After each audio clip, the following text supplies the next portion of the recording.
Welcome to our presentation entitled Philosophical Foundations of Curriculum by Gisa Beacon, Lori Benoit, Mandy Siebold, and Tim Smith. This presentation is part of Curriculum 7009, Curriculum Theory and Design, of the Doctoral Program of Curriculum and Instruction at the University of Louisiana at Monroe under the direction of Dr. Vincent Philip Donagrish. This is Spring 1 2021 session. We hope you enjoy our presentation. Thank you. In this presentation, we will provide an overview of how philosophy is central to curriculum, discuss philosophical implications and tensions for curriculum workers, introduce and explain the four major philosophies that influence American education, highlight and review the four philosophies of education which have their roots in one or more of the four major philosophic traditions, explain why a strong curriculum philosophy foundation is critical for developing and defending your personal philosophy, and provide a brief quiz for self-review, a supplemental model, and our references. These essential questions by Sleater and Cremona have guided our research so far. Essentially, we're focusing on the purposes of curriculum, how knowledge should be selected, the nature of students and the learning process, and what is the purpose of curriculum evaluation. These four components guided our research and helped us organize our thoughts. In modern times, there are opposing views about the practice of education. There is no general agreement about what the young should learn, either in relation to virtue or in relation to the best life, nor is it clear whether their education ought to be directed more towards the intellect than towards the character of the soul. And it is not certain whether training should be directed at things useful in life, or at those conducive to virtue, or at non-essentials. And there is no agreement as to what in fact does tend towards virtue. Men do not at all prize most highly the same virtue. So naturally they differ also about the proper training for it. Believe it or not, this comment was written more than 2,000 years ago by the Greek philosopher Aristotle, and we are still debating the same issues today. As a curriculum and instruction expert, your knowledge of curriculum philosophy will help guide your decision-making in the field. It's essential that we define philosophy in the context of our presentation. Philosophy deals with the larger aspects of life. It helps organize our thoughts and interprets facts. Philosophy is an effort to understand life. It gives full perspective to problems and issues. Philosophy involves questioning our own point of view and others. Philosophy searches for defined values and clarifies our beliefs. And essentially, the word philosophy is a combination of the Greek word philos, which means love, and sophia, which means wisdom. Translated, this means love of wisdom. This provides the perfect foundation for us to determine why we study what we study, which essentially is the heart of curriculum. Whether we realize it or not, philosophy is central to curriculum. It provides the underpinnings as well as the structure for all that we do in deciding what to teach, how to teach, and even when to teach. It provides educators, especially curriculum workers, with a framework for organizing schools and classrooms. Philosophy helps us determine what schools are for, what is their function, and what purpose should they have in the lives of learners. Philosophy helps us focus on what subjects have value and helps us organize those subjects in a way that is meaningful to our learners. Philosophy initiates how students learn. Additionally, it determines what methods and materials we use in our instruction. Philosophy also clarifies goals, content, and the teaching and learning process itself. Many times, curriculum workers don't spend enough time studying philosophy. They have a weak framework. Therefore, when they go into the field, they are not as prepared as they could be for some of the conflicts that arise. There are many implications for curriculum workers. Philosophy guides action. Curriculum workers who lack a coherent philosophy can easily lack clarity and direction. Curriculum workers who rigidly adhere to a personal philosophy may come into conflict with others. Ideally, curriculum workers have a personal philosophy that can be modified. According to Ornstein and Hunkins, these people have a strong working personal philosophy, but they also understand how each philosophy works and is appropriate for particular circumstances. They can match those philosophies to appropriate curricula for specific learner needs. Philosophy has always played an important role in curriculum development, and most of our foundational educators believe that philosophy is actually the start of curriculum. It's its source, its origin. L. Thomas Hopkins asserted that philosophy was part of every important decision regarding education and curriculum in explicit and implicit ways. John Dewey believed curriculum was not only a starting point for schools, but crucial for all curriculum activities. Ralph Tyler placed greater importance on philosophy than on other criteria for developing educational purposes. He asserted that philosophy was the first screen for developing a school's programs and believed that philosophies were necessary to emphasize strongly democratic values in schools. John Goodlad believed that we must determine the purpose of education before we can pursue a curriculum's philosophy, aims, and goals. However, he also asserted that philosophy was the beginning point in curriculum decision making. All of these prove that philosophy not only plays an important role, but it provides the foundation that is necessary for a meaningful curriculum. Many of our educational philosophies reflect how we resolve the most important philosophical tension. Society versus the individual has been a major philosophical issue in Western society. Dewey recognized the tension by explaining, "We wish to make good citizens and workers, but also want to make human beings who will live life to the fullest." Dewey and Goodlad acknowledged that educational growth is a never-ending process for both society and the individual. The guiding philosophies of a curriculum determine how this balance is met and how this growth is pursued. There are four major philosophies that have influenced the American education system, guiding our policies. These are also known as the four world philosophies. They're divided into two categories, the traditional and the contemporary. In the traditional category, we have idealism and realism. The contemporary category has pragmatism and existentialism.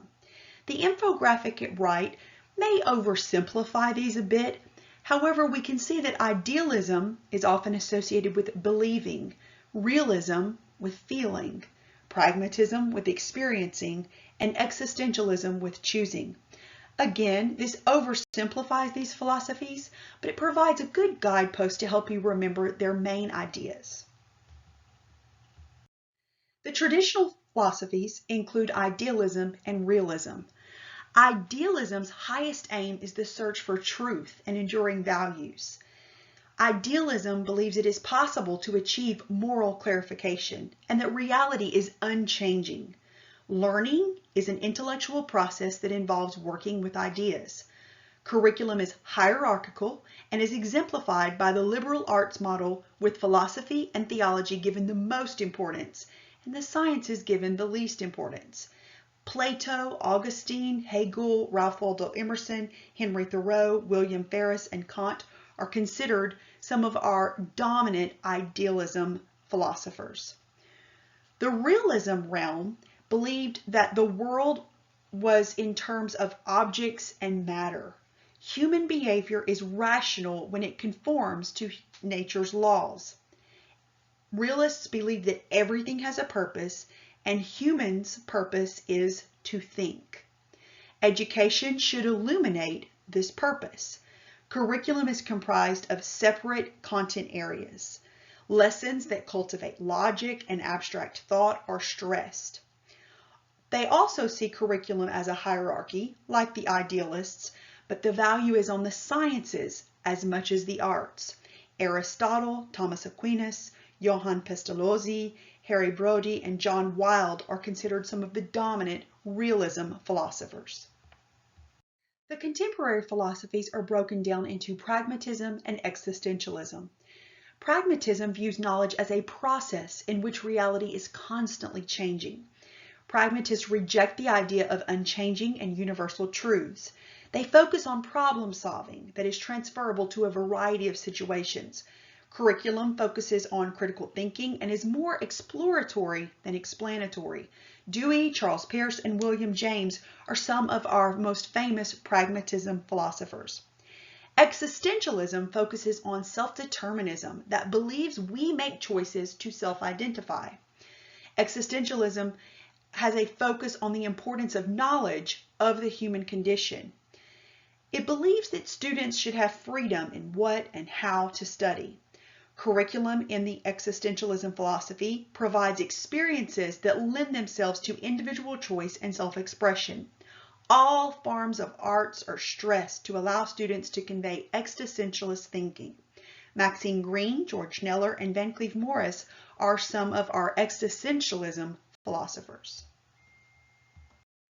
In addition to the four major philosophies, we also have educational philosophies.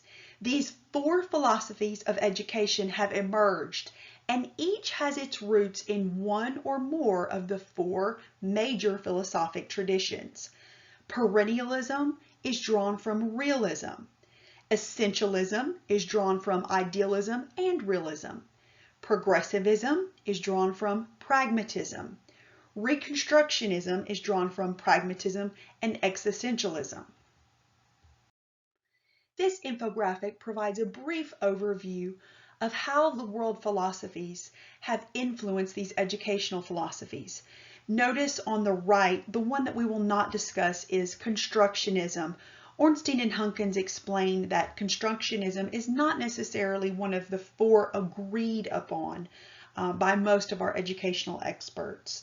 So if you notice the arrows, you can see how those particular roots and those influences sometimes combine and overlap in these educational philosophies. The aim in perennialism is transmitting knowledge that is everlasting, developing students' intellect, and helping them attain cultural literacy and moral character. Truths are seen as constant and principles as unchanging. Therefore, there are enduring disciplines and content of value. The teaching content is derived from enduring great ideas of Western civilization. Learning does not need to be fun. It is geared to open up the students' intellectual abilities and to gain essential fundamental knowledge relevant in the Western cultures.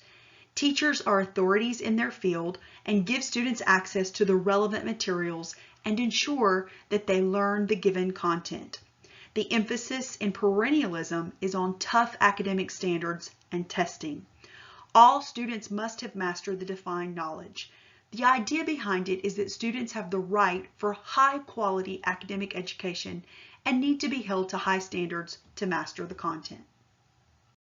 The perennialism philosophy believes that the core principles of the world and human existence are never changing.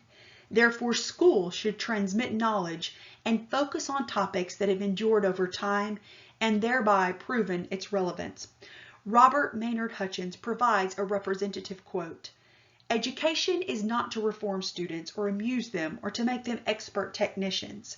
It is to unsettle their minds, widen their horizons, inflame their intellects, teach them to think straight, if possible." Common knowledge needs to be transmitted from one generation to the next, according to the essentialism philosophy. The core curriculum may change, but there are defined intellectual and moral standards, and academic rigor is necessary. The focus on developing students to become valuable members of society is important. The emphasis is on content rather than process. The knowledge that needs to be acquired by the students are developed subject standards. Students need to work hard and respect authority. Teachers are to discipline students and to keep them productive. Essentialism approaches favors rigorous and set standards.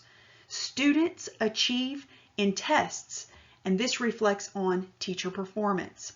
This evaluation process can be used to financially reward successful teachers and fire unsuccessful ones. The essentialism philosophy believes that specific knowledge, skills, and moral standards are essential for students to learn to become valuable members of society. William Bagley provides a representative quote. Essentialists hope that when students leave school, they will possess not only basic skills and an extensive body of knowledge, but also disciplined, practical minds capable of applying schoolhouse lessons in the real world. A curriculum of the Progressivism philosophy focuses on the whole child, emphasizes soft skills, and fosters self-direction and self-control. This child-centered approach to education aims to foster each individual as good as possible. Students are becoming citizens through freedom and democracy in school.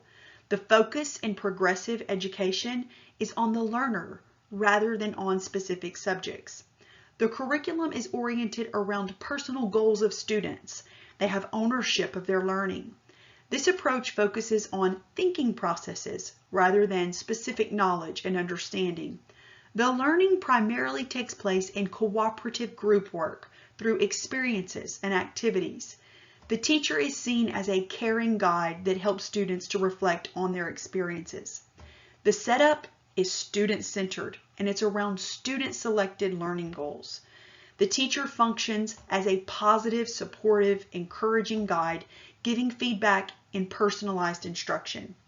Possible inclusion of community involvement and connection to the world outside of school is relevant, and the approach is promoting cooperative learning while also giving importance to social competencies and community involvement. The focus of progressivism is on process rather than specific outcome.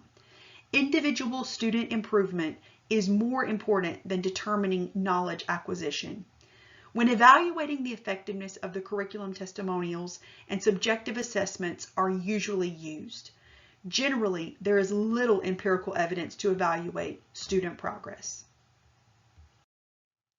The progressivism philosophy believes that the learning process is oriented around the development of the individual and uses experiential and problem-solving setups for a learning by doing approach.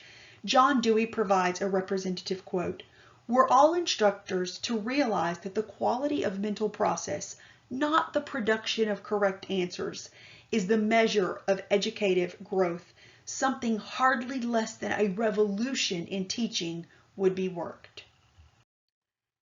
Reconstructionism is a society-centered educational approach with a focus on the needs of all social classes.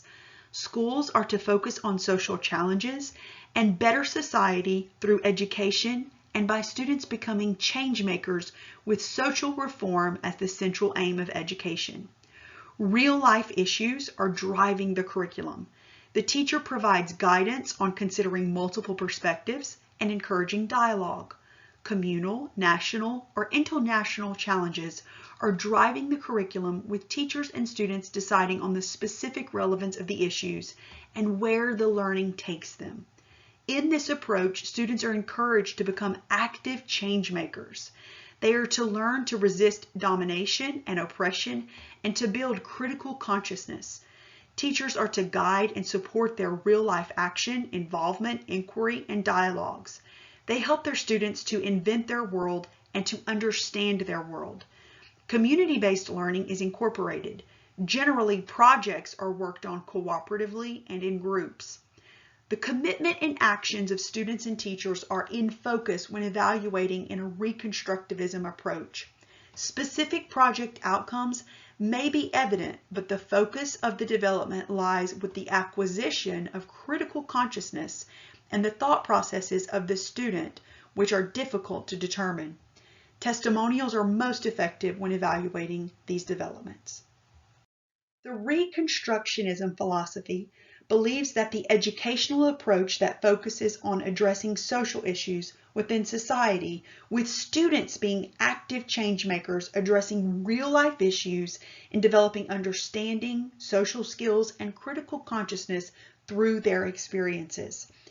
Paulo Freire provides a representative quote, "Teachers and students, leadership, and people, co-intent on reality, are both subjects, not only in the task of unveiling that reality and thereby coming to know it critically, but in the task of recreating that knowledge.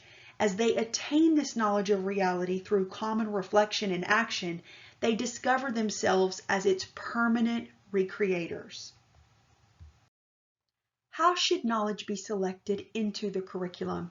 Traditional philosophies, which include perennialism and essentialism, select knowledge for the curriculum by focusing on knowledge and information and the subject content they represent.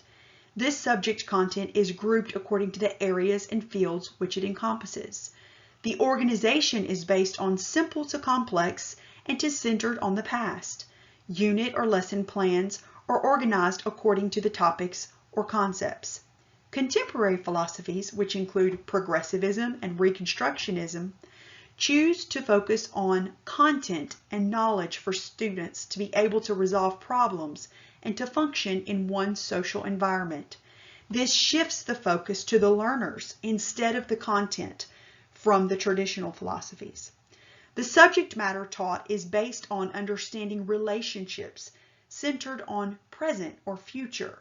The units or lesson plans are organized according to problems or student interests. The subject matter is also integrated into related subjects. Who should decide what knowledge is most worth teaching and learning? Traditional philosophies allow for the teachers to select and organize the content that will be taught. Contemporary philosophies allow for the teacher and the students to plan what is taught. What is the relationship between the teacher and the knowledge selection process? Traditional philosophies are very content-based. The information has been predetermined, and the teacher uses the list of skills and creates lessons that will address that skill.